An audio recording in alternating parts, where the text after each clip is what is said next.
A reading from the Holy Gospel according to Luke. The tax collectors and sinners were all drawing near to listen to Jesus.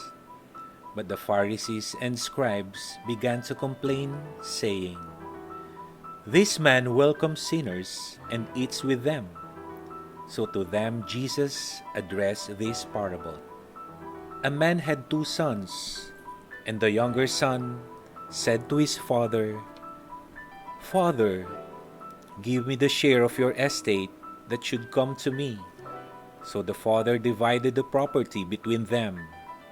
After a few days, the younger son collected all his belongings and set off to a distant country, where he squandered his inheritance on a life of dissipation.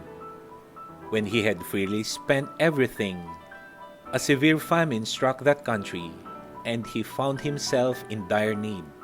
Coming to his senses, he thought, "How many of my father's hired workers have more than enough food to eat? But here am I, dying from hunger.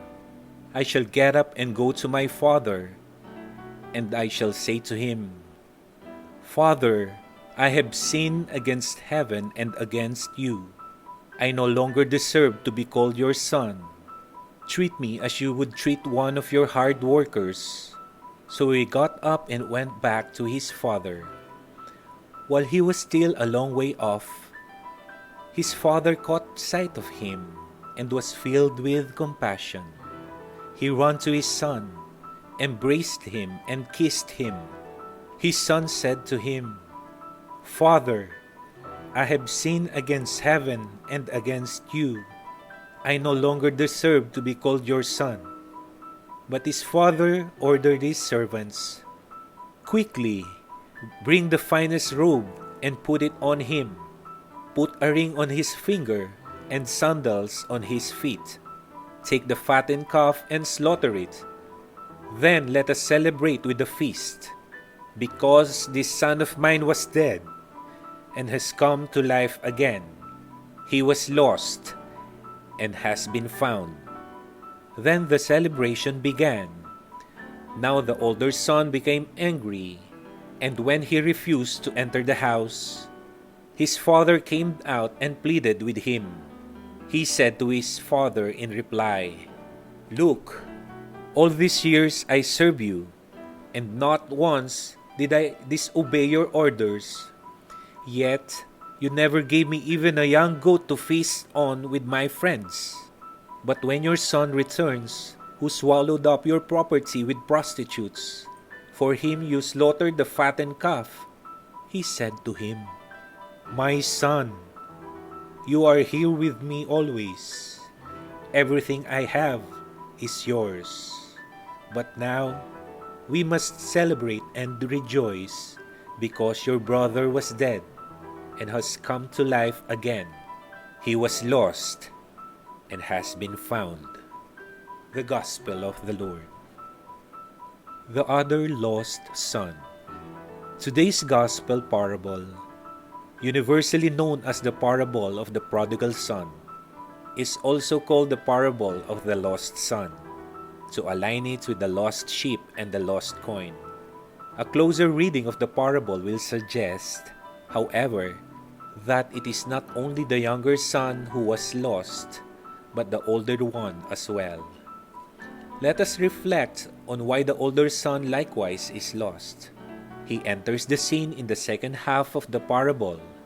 As he journeys back home from the field, he hears the sound of music and dancing. Upon inquiry, is told that his younger brother has returned and that their father has given him a big celebration in welcome.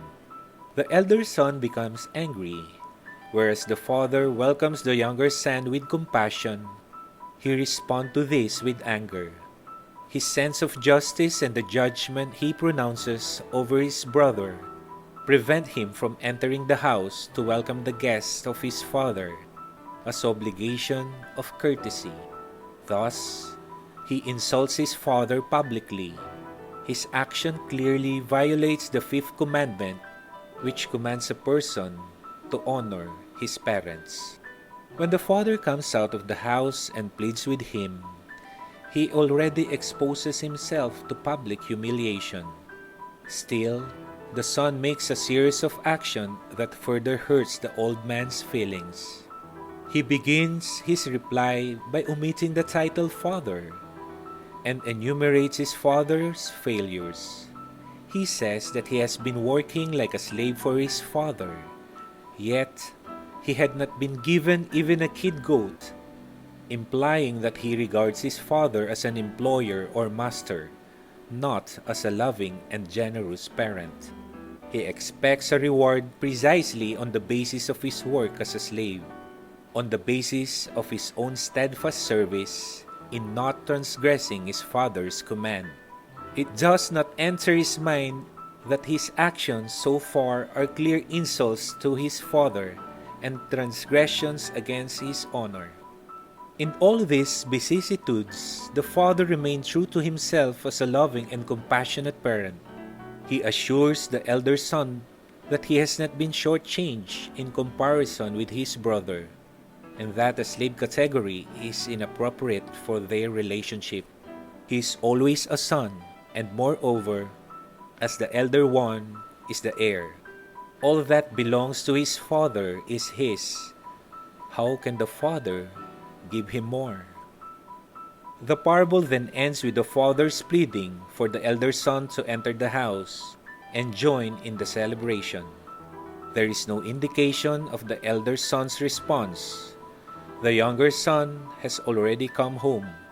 Will the older brother come in and share the joy of the father and this whole household?